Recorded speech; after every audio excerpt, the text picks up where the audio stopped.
Primeiro desses atos diz respeito aos atos executórios das infrações penais realizadas após o segundo turno das eleições, inclusive com uma live realizada em 4/11/2022, com ações de monitoramento de autoridades em 21/11, a partir de 21/11/2022, e a reunião dos Forças Especiais, os kits pretos, em 28/11/2022, com a elaboração com a confirmação e divulgação da carta ao comandante. Então, esses atos que na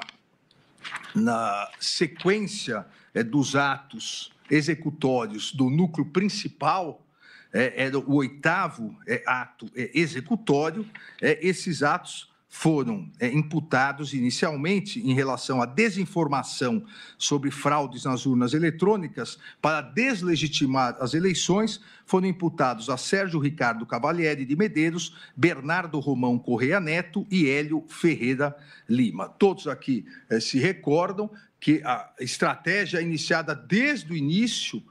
com a utilização principalmente do GSI e da ABIN, a chamada ABIN paralela, e depois com a participação do Ministério da Justiça, com a participação do ministro da Defesa, do então ministro da Defesa, era a desinformação massiva sobre fraude nas urnas eletrônicas, exatamente para jogar parcela da população contra o Tribunal Superior Eleitoral, contra o Supremo Tribunal Federal, preparar a deslegitimação das eleições para, se acaso houvesse a derrota, que acabou ocorrendo no pleito democraticamente realizado, houvesse um discurso para gerar o caos social e impedir a posse dos governantes eleitos, ou, se não conseguisse impedir, num alto golpe, na sequência, garantir um golpe de Estado contra o presidente e o vice-presidente eleitos. Então, esse é o pano de fundo inicial, e que foi uma das grandes armas dessa organização criminosa para tentar desestabilizar as eleições, deslegitimar a justiça eleitoral e, consequentemente, a própria democracia. Em 4 de outubro de 2022, após o primeiro turno das eleições, o réu Sérgio Ricardo Cavalieri de Medeiros encaminhou mensagem a Mauro César Barbosa Cid, salientando: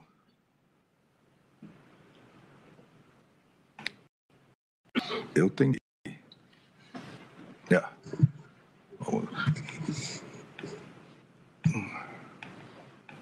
isso aqui, voltando,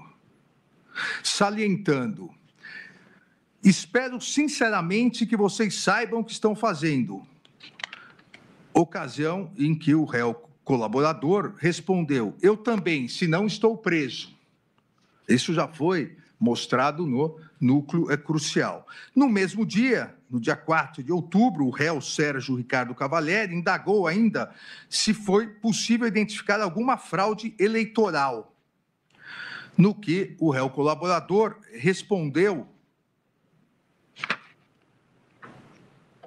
O réu colaborador respondeu: nada, nenhum indício de fraude. Ainda, Mauro César Barbosa Cid responde ao réu Bernardo Romão Correia Neto: até agora nada, nenhuma bala de prata. Ou seja, dentro desse núcleo, assim como nos demais, a ideia é de tentar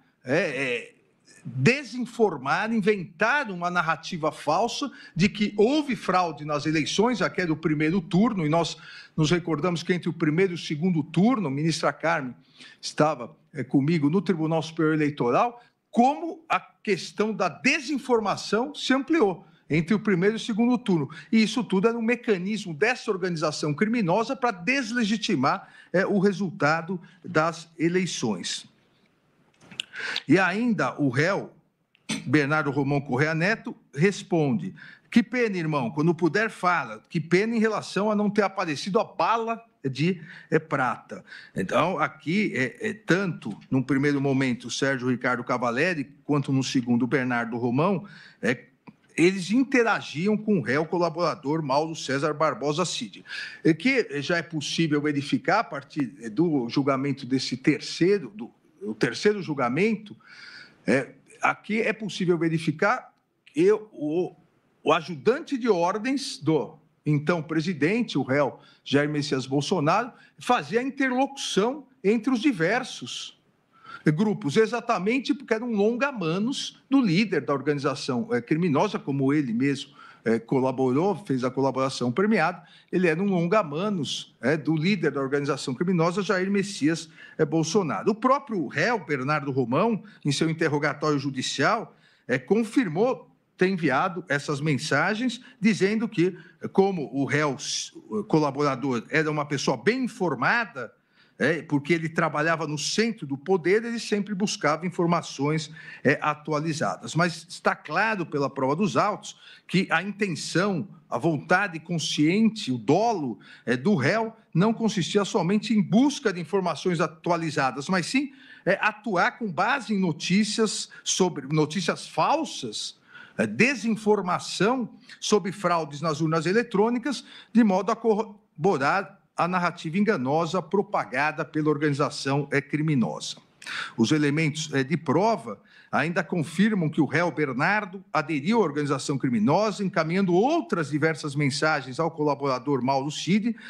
inclusive dizendo: alguma evolução que nos deixe otimista? Otimista para quê? Otimista para tentar fraudar as eleições, otimista para tentar deslegitimar as urnas eletrônicas. As mensagens também demonstram a participação nesse intuito de Sérgio Ricardo Cavalieri de Medeiros, que também troca mensagens questionando se conseguiram plotar as eleições, ou seja, se indagando se havia conseguido localizar ou plantar alguma fraude. Conseguiram plotar? As respostas de Mauro César Barbosa Cid aos demais integrantes da organização criminosa, essas respostas demonstraram que os membros da organização criminosa tinham pleno conhecimento de que não houve qualquer tipo de fraude nas eleições de 2022, o que corrobora a intenção criminosa na propagação de uma narrativa falsa sobre o sistema eleitoral brasileiro e o sistema eletrônico de votação. Essa intenção